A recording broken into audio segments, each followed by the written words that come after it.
Assalaamu calaykum soo dhawaada saaxiibayaal. Maanta waxaan rabaa inaan ka hadlo 3 isbuuc oo muhiim u ah uurkaaga. 3dan isbuuc waxyaabaha aan ka hadli doono waxaa ka mid ah xubnaha u sameysmaayo cunuga, sidoo kale waxyaalaha ay dareemayso hooyada. Isbuuca koowaad ee aan ka hadli rabo maanta waa isbuuca 11aad. Toddobaadkan ama isbuucan 11aad wuxuu ka mid yahay xilliyada ay uurjiiftu aad u korayso. Dharar ahaan ama dhirirkooda waxaa lagu qiyaasaa 6 sentimitir, halka culeyskooduna uu yahay 14 garaam. Toddobaadkan waxaa sameysma xubnaha taranka qaybahooda kore ama qaybta banaanka soo xigta. Qaybahaas waxaa loo yaqaanaa external genitalia. Laakiin si toos ah looma kala garan karo jinsiyadda uurjiifka marka kombiyuutar lagu eego, oo waxaa si toos ah loo garan karaa toddobaadka 16aad markii ay gaaraan. Toddobaadkan xubnaha taranka qaybtooda kore ayaa sameysma, laakiin si toos ah looma kala garan karo wiil iyo gabar waxa uu yahay.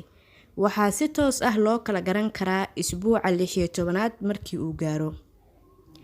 Haddaba, calaamadaha la dareemayo isbuucan ama toddobaadkan. Calaamada koowaad, timaha jirka oo aad u koro ama si xawli ah, iyo cidiyaha oo adkaada, adigoo dareemaya in ay xaad ka soo badatay ama ay ka soo baxday jirkaaga. Sidoo kale waxaa ka mid ah calaamadaha aad dareemayso isbuucan, maqaarka oo khafiif noqdo ama caddaan noqdo. Waxaa kaleeto ka mid ah laabjeex. Sidoo kale waxaa ka mid ah calaamadaha dibiro. Waxaa kaleeto ka mid ah kaadida oo iskeed isaga imaato ama iskeed iskaga kaasoo dhaafto ama kaaga socoto, ama kaadida oo kaa qubato, taasoo loo yaqaano incontinence. Talooyinka aan ku siinayo: samee jimicsi joogto ah. Markii aan ku leeyahay samee jimicsi joogto ah, micnaheedu maaha inaad qaaddo waxyaabo culculus, laakiin waa inaad ku dadaashaa in aad iska ilaaliso mar walba inaad jiifto.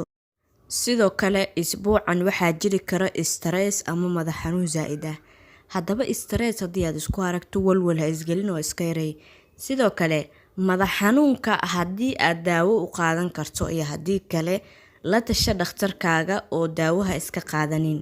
Sidoo kale qaado biyo badan, ku dadaal cuntada fiber-ka leh sida cambuulada iyo qudaarta oo kale, si aad u joojisid amaba aad u yareysid calool xanuunka. Haddaba, waan filayaa walaalaha qaaliga ah in aad fahanteen isbuucaas 11aad, waxyaalaha la isku arkayo iyo xubnaha u sameysmayo cunuga. Hadda waxaan u gudagalaynaa isbuuceena xiga oo ah isbuuca 12aad. Toddobaadkan 12aad waa xilli aad muhiim u ah marka loo eego muddada uurka. Maxaa yeelay waa dhammaadka 3 bilood ee uurka ugu horeyso, ama dhammaadka 3 meelood meel xilliga uurka. Si kale haddaan u dhigo, 9 bilood ee uurka maamada waxaa loo qaybiyaa 3 qaybood oo loo yaqaano trimesters. Marka qaybtii ugu horeysay oo ah first trimester ayaa ku eg isbuucan, waxaa dhammaada ama baaba'a calaamadihii aan ku soo sheegay isbuucyadii hore, sida caajiska badan, lalabada iyo mantaga iyo walacaba. Sidoo kale waxaa muhiimada toddobaadkan ka mid ah in aad ogaatid in suurtagalnimada dhicis noqoshada cunuga ay sii yaraanayso. Waxaa sidoo kale ilmaha uurka ku jira si dhab ah ugu soo muuqdo xubno badan oo ay ka mid yihiin mindhicirada, faraha, cidiyaha iyo waliba wejiga, oo xubnihiisa sida ay ka mid yihiin bishimaha ay kala socmaan ama ay soo muujismaan. Haddaba, waa maxay calaamadaha la dareemayo isbuucan? Makaanka ama uterus ayaa soo weynaada, iyadoo calooshaadana laga dareemayo. Baro ama dhibco casaan madow xigeen ah ama brown ah ayaa haweenka qaar ka soo baxa wejiga iyo maqaarka jirka. Dadka qaar sidoo kale waxay yeeshtaan haaraha wejiga. Ibta naasaha ayaa iyadana aad u madoobaato. Sidoo kale finan ayaa ka soo baxa jirkaaga.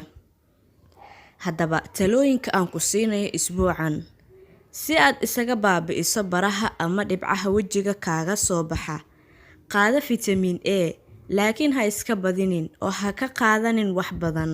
U qaada si joogto ah ama si isku xigta oo tartiib ah, sababtoo ah waxaa laga yaabaa in uu kugu kiciyo laabjeex. Halkaa ayuu ku eg yahay isbuucii 12aad ee uurkeena. Waxaan u gudageli doonaa isbuuca 3aad ee aan rabo maanta inaan ka hadlo oo ah isbuuca 13aad ee uurka. Isbuuca 13aad ama wiigga 13aad ee uurka waxaa ku soo dhamaaday 3 bilood. Waxaadna dhamaysatay 3 meelood meel xilliga uurka. Waxaana ku dhiman 6 bilood. Si aad caafimaad qabkaaga u sii wadatid, waxaa muhiim ku ah in aad joogtaysid 2 arrin. Arrinta koobaad, cuntada u qaada si fudud oo isku xigta. Iyo arrinka labaad, jimicsi joogto ah samee. Isbedelada aad dareemaysid isbuucan. 1. Waa calool xanuun ama abdominal pain.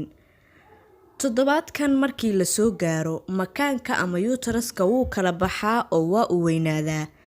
Marka arrintaas waxa ay sababaysaa in uu ka soo kaco kaadi haysta, taasoo uu culays ku hayay. Marka isbedelka ayaa sababa inaad dareentid calool xanuun, waana xaalad iska normal ah. Qodobka labaad, dhabarka qaybtiisa hoose ee dhinaca ama qaska oo ku xanuuno. Kala bixidda ama weynaanshaha makaanka waxay sababtaa in seedaha ku wareegsan ay iyaguna kala baxaan. Marka kala baxa seedaha ayaa keenaya inay ku xanuunto inta ay ku wareegaan oo ay ka mid tahay meelaha aan soo sheegay. Haddaba arrintaas waxay ku keeni kartaa in aad dareento xanuun. Waxyaalaha kale ee aad dareemayso waxaa ka mid ah laabjeex. Laabjeex weli waa uu ku daba socdaa, sidoo kale waa uu sii bataa. Haddaba talooyinka aan ku siinayo isbuucan. Toddobaadkan ama isbuucan, xanuunada labada ee aan soo sheegay, kuwaasoo kala ah calool xanuun iyo gumaar xanuun, waa xanuuno caadi ah, daawona uma baahno. Laakiin haddii ay xanuunadan la socdaan dhiigbax ama dheecaano kale, waa in aad dhakhtar u tagtaa. Iska ilaali mar walba in aad si iskaa ah isaga qaadato daawo. Sidoo kale, markii aan leeyahay jimicsi samee, micnaheeda ma aha in aad ordo iyo inaad dhibaato isku geysato intaba. Waa inaad si aad isku ilaalisaa. Iskana ilaali hurdada badan oo mar walba inaad jiifto. Sidoo kale iska ilaali wax culays zaid inaad qaadid. Waa inaad samaysaa waxyaalo fudud oo waxba ku dhibeynin. Halkaa ayay inoogu ogyihiin 3 isbuuc ayaan ugu talagalnay maanta inaan ka hadalno. Waan filayaa walaalaha qaaliga ah inaad ka faa'iideysateen. Fadlan muuqaalkan like saara si uu u gaaro asxaab badan. Share gareeya oo asxaab badan ha ku soo xirmeen. Haddii aad ku cusub tahayna ku soo biir channelka oo subscribe saaro. Wassalaamu calaykum.